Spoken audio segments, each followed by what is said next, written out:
On islands made of frost, the old dragon reigned. As men and monsters sought to slay it, the beast never buckled. Its breath a hurricane, its back a flame. Alas, the dragon ship broke the ice and battled the dragon endlessly. Neither remain. Only bones and wreckage adorn the Frost Islands, this icy grave.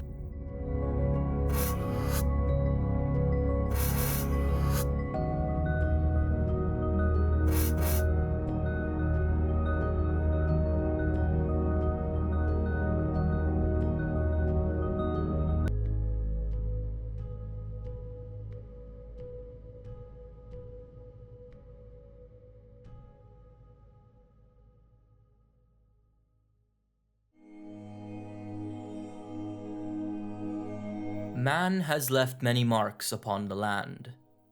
While one hopes that those which endure are monuments to peace and prosperity, many of humankind's legacies on Earth are the remnants of violence and strife. Such is the case for the Frost Islands. This frozen archipelago in the Kamura region was once known for many things, for the ghostly songs that slither across the water, or the blades of ice that dance among the winds. But now, it's known for only one thing: bearing the aftermath of one of humanity's greatest battles. The tales tell of an unnamed dragon that nested in these islands.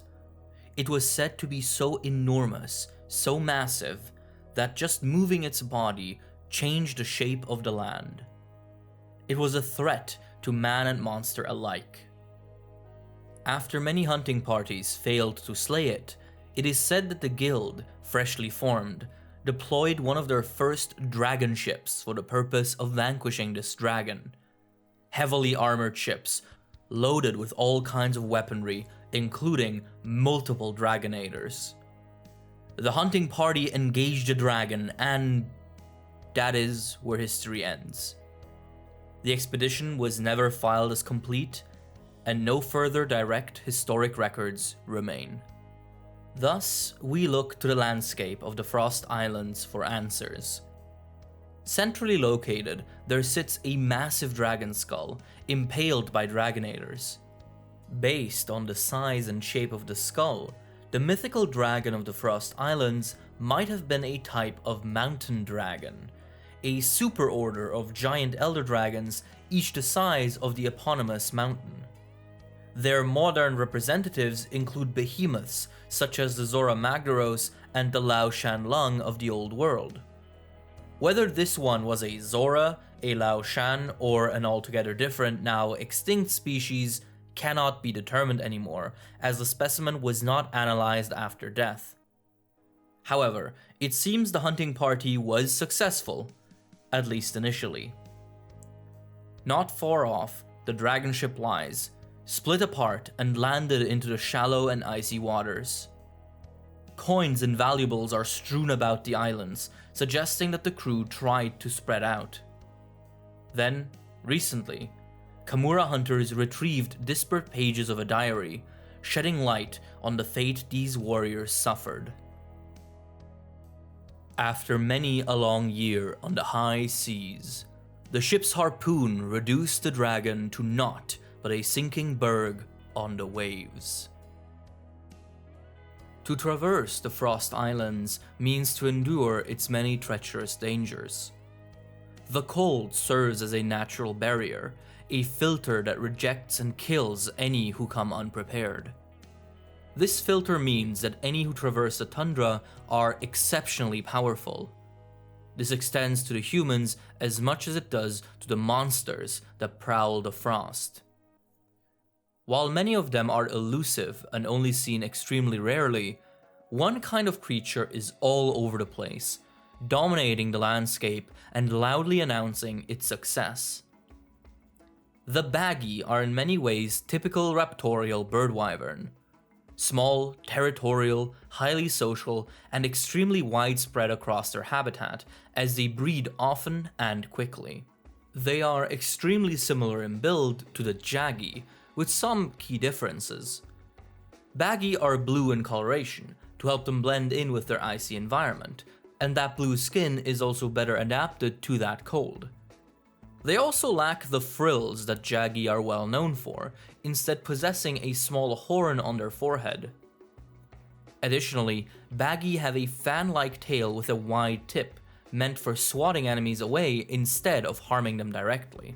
Baggy are even more social than the average raptor wyvern, as they exclusively hunt in large packs and protect each other vigorously. Due to their small size, however, they are extremely vulnerable to predation from basically any creature larger than them. To circumvent this, every Baggy pack is led by a Great Baggy, an alpha male whose body underwent extreme growth spurts due to hormonal flushes. While the regular Baggy are among the smallest classified wyverns period, the Great Baggy is the largest raptorial bird wyvern known to the guild.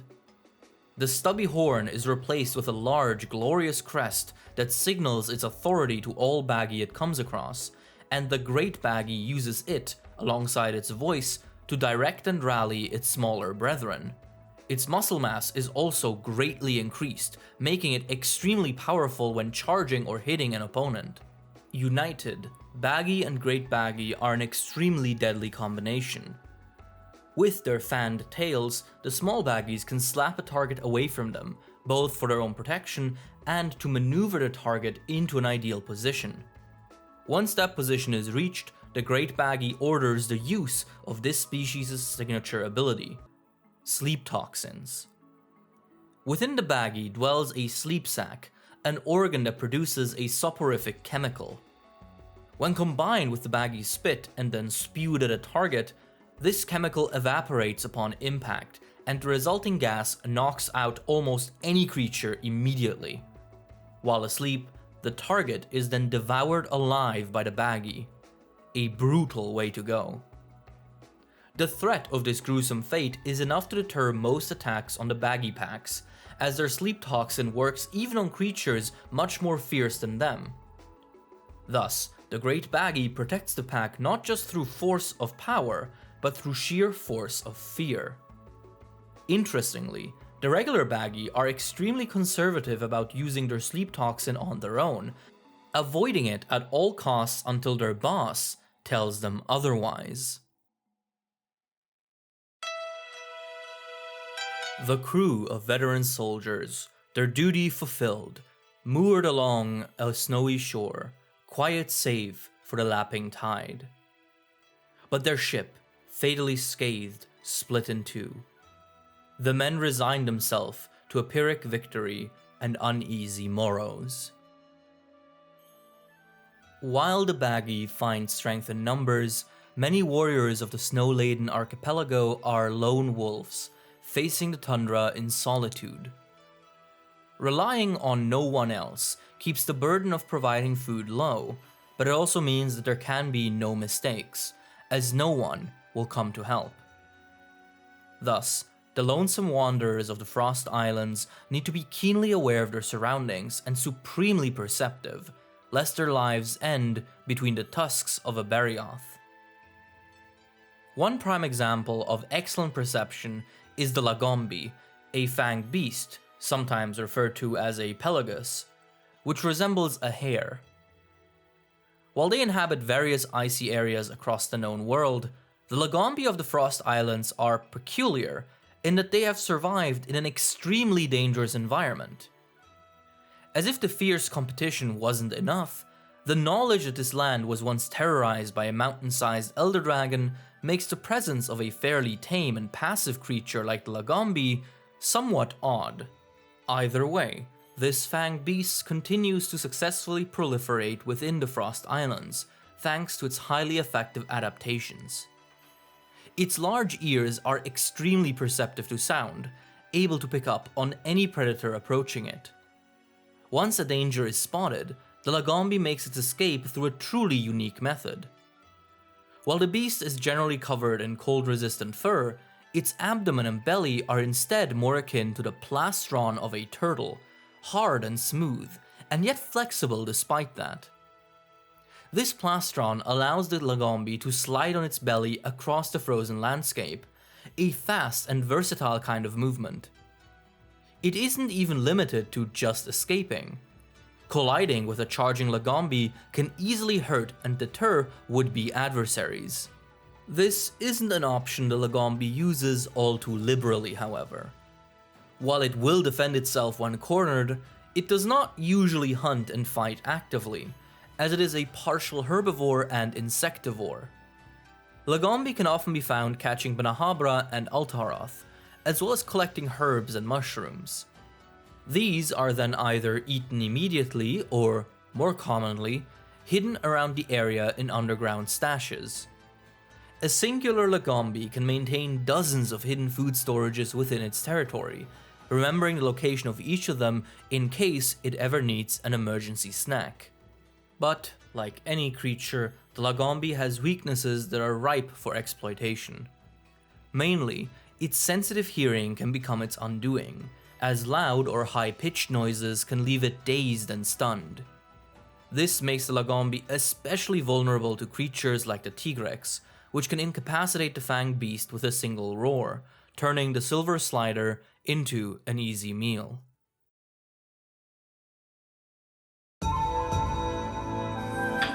Day 1. We awoke to a pale shore marred by claw marks and signs of battle. Someone said they heard a lullaby. Day 2. Our scouts returned without their weapons, claiming they saw a shadow dragging a bloody knife behind them. With the Frost Islands perpetually shrouded in icy winds, the many caves that litter the area make for an attractive proposal, their promise of warmth and safety from larger predators music to the ears of the weary. Trusting in this promise is a mistake, one made by many and survived by few. For in the dark lurks a terror that dwarfs the ice and frost, a creature known to the guild since its very inception. The Kezu, a pale flying wyvern that dwells almost exclusively in caves, is an ancient and terrifying fiend. Born of the darkness, its eyes are long gone, reduced to useless vestiges by an evolution that transpired far from the light of day. Instead, the Kezu relies on an exceptional sense of smell, able to track and locate other creatures with terrifying accuracy. Its mouth is a gaping abyss armed with rows of razor-sharp teeth, and the suction cups at its feet, hands, and tail allow it to walk on any surface. While its wings are weak and only allow clumsy flight, the Kezu's hind legs are strong enough to allow for impressive leaps, easily reaching any cave ceilings. Once on that ceiling, the Kezu can stretch its fleshy neck to surprising lengths, able to devour prey from afar. The Kezu is considered one of the strangest flying wyverns, and much about it is still unknown. For example, as the guild was researching its pale, translucent skin, it was discovered that all Kezu are actually suffering from albinism, a condition that drastically reduces pigmentation in the body. This implies that the white and the red Kezu, generally considered subspecies of each other, are actually one and the same species, with Kezus being normally red and all the white individuals being albinos. This would, however, be highly unusual, since the white Kezu is so much more common than the red one, while albinism is generally a rare mutation. It may perhaps be the consequence of dwelling in the darkness of caves, as the absence of light has been known to reduce pigmentation over time. Under the skin, Kezu store a large amount of fat, allowing the creature to be resistant to the cold and venture out of its caves in case prey becomes scarce inside. The skin is also covered in a wet mucus, but the guild has so far not determined what the purpose of this may be. One hypothesis suggests that this mucus allows the Kezu to smell through its skin as well as its dedicated olfactory organ, as scented particles attach themselves to the mucus where they are then perceived.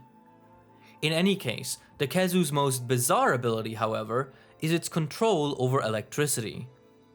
Through an internal organ, the Kezu can produce electric charges, which can be infused into its saliva or expelled through the skin to create short-range shocks. Kezu use their electricity to paralyze prey.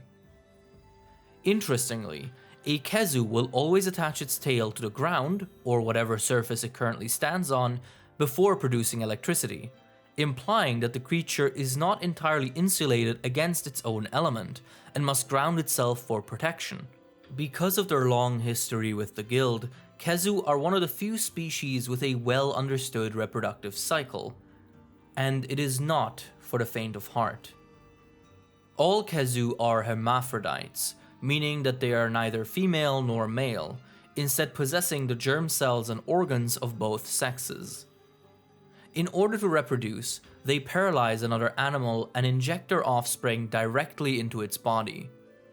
The unfortunate recipient is then allowed to escape, while the juvenile Kezu, called whelps, now incubate within them. These whelps siphon off nutrition from the host and emerge once the host dies of starvation or is devoured from the inside by the growing Kezu.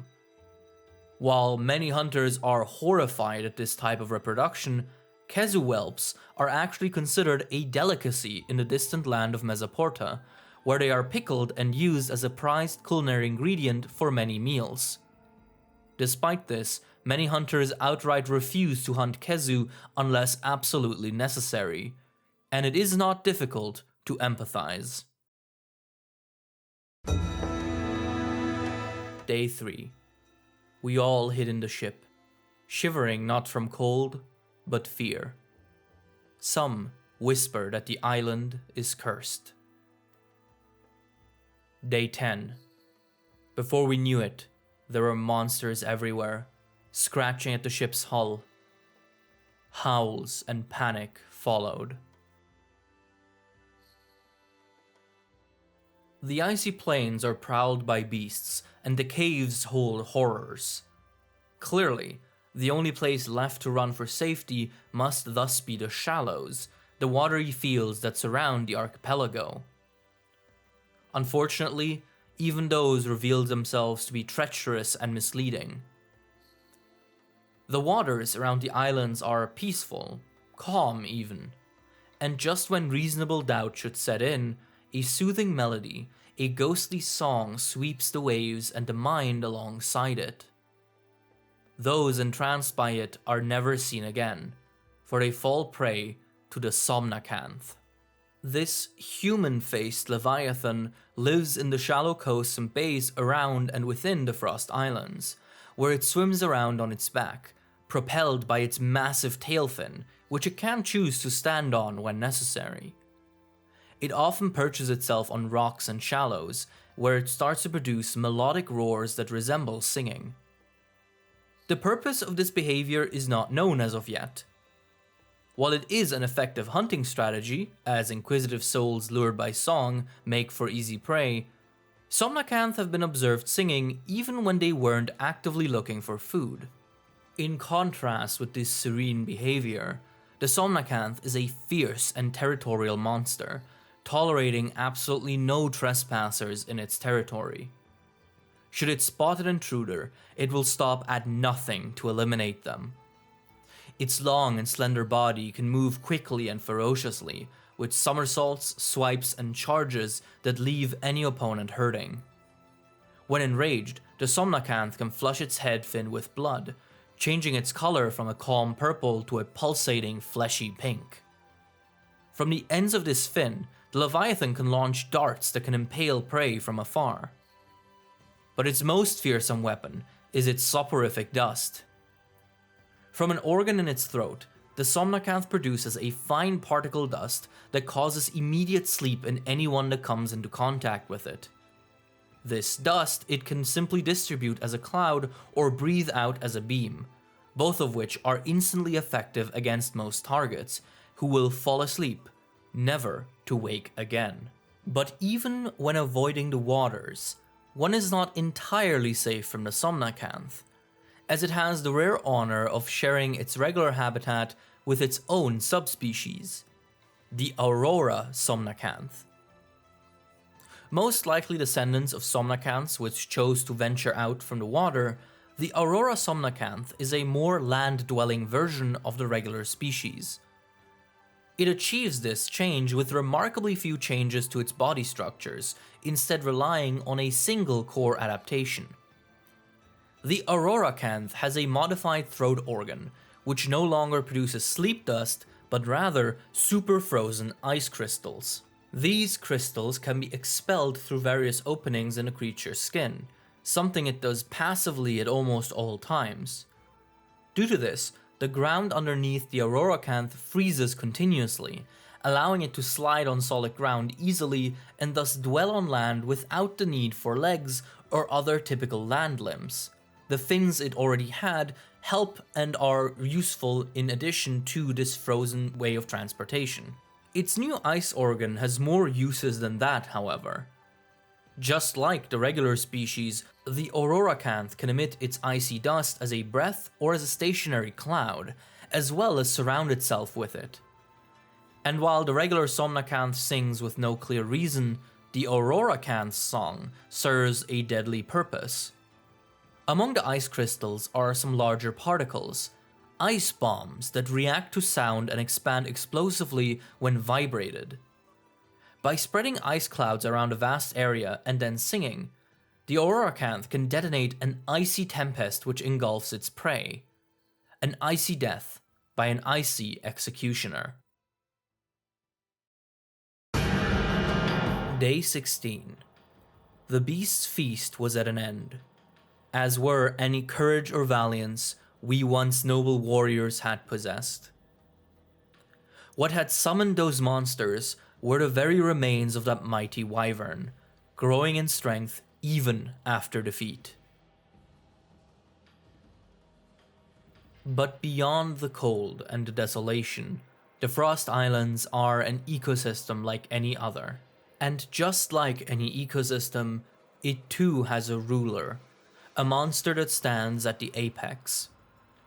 Few survive their journey through the Frost Islands, but of those that do, many tell the same story. At night, a scraping sound reverberates through the snow. In the morning, trees are gashed and traces line the snowy fields. Eventually, everyone meets it. A towering figure, the visage of a demon, carrying a massive blade behind it, seeking its next victim. The true king of this frigid land. This creature was recently finally tracked down and officially classified as Gos Harag, a fanged beast. This massive monster most resembles a large bear, being able to stand on its hind legs but preferring to be quadruped most of the time. While its hind legs are essentially just the paws of a bear, the Gos Harag's front limbs are highly modified. Its knuckles have rocky, hoof-like protrusions that allow it to walk on them with ease, which both protects and hides the beast's actual fingers, which are long and adorned with sharp claws. The monster's face is its most striking feature, at least initially. A demonic mask of hard scales, with 4 short horns jutting out from its skull. The Gos Harag is a shrewd ruler. It doesn't look for any conflicts, but it wins all that it enters. It prowls its territory and doesn't intervene until disrespected. If that happens, it endeavors to teach any attacker a lesson with the least amount of possible effort. A few swings and slams are usually enough to display the beast's great strength, as a single punch from a Gos Harag can shatter the ground and pulverize a human torso. By jumping into the air and slamming both fists into the ground, the Gos Harag can even produce shockwaves that travel through the ground, ripping it and any unfortunate targets to shreds in the process. But sometimes, minimal effort is not enough. Some opponents incur the wrath of this icy lord. In such cases, the Gos Harag's skin turns from a calm whitish blue to a pulsating red, as it increases its circulation and readies its secret weapon. The saliva and esophageal fluid of the Gosharag is not actually water like it is with most creatures. Instead, the Gosharag's throat and mouth secrete a special fluid that can instantly freeze when cooled enough. And in the frozen tundra, one breath is all it takes. By deeply inhaling, the Gosharag cools its bodily fluids to just barely above their freezing point, ready to be spat out into the cold air where they instantly freeze. The creature can spray large quantities of this fluid as a beam, but its preferred usage is to spit it onto its knuckles, where they freeze and bond to its protrusions to form various structures that resemble human weapons. Singular great blades, dual swords, even a ball of ice that serves as both hammer and shield.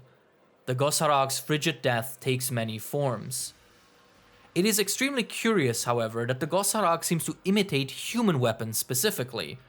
The guild has so far not been able to explain this, as contact between humans and this species has been extremely scarce throughout time. Either way, this ability is deadly. Combined with the beast's surprising agility, these weapons can be devastating at close range.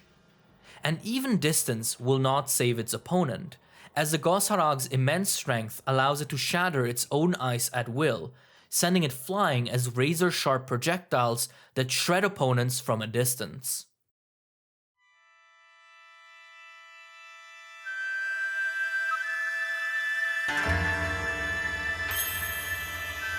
Mayhaps it was a curse. Neither the ship nor the bones will tell, for they have long disappeared into the marine snow. Beauty is sometimes only notable as such due to its pairing with danger. In the Frost Islands, the silver spectacles of its snowy fields are only enjoyed by the ferocious creatures that call them home. The men and women who fought and died here leave no name behind, beckon no glory. Their bravery and ultimate fate vanquished a powerful foe, and for it, they were devoured by the land and nearly forgotten. But in death, they received an honor hard-earned. A final resting place worthy of heroes. A beautiful paradise only seen by those that sacrifice everything. A frozen grave that rejects the weak and embraces the strong, the brave, the heroic.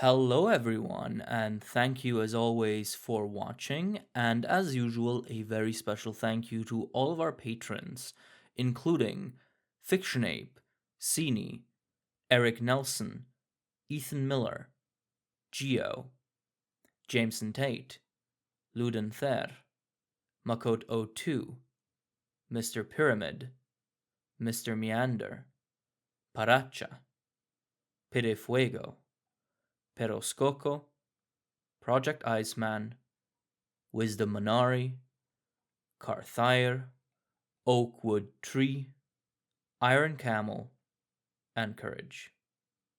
Thank you all so much for watching again, and I will see you soon. Take care and be safe, friends. Bye-bye.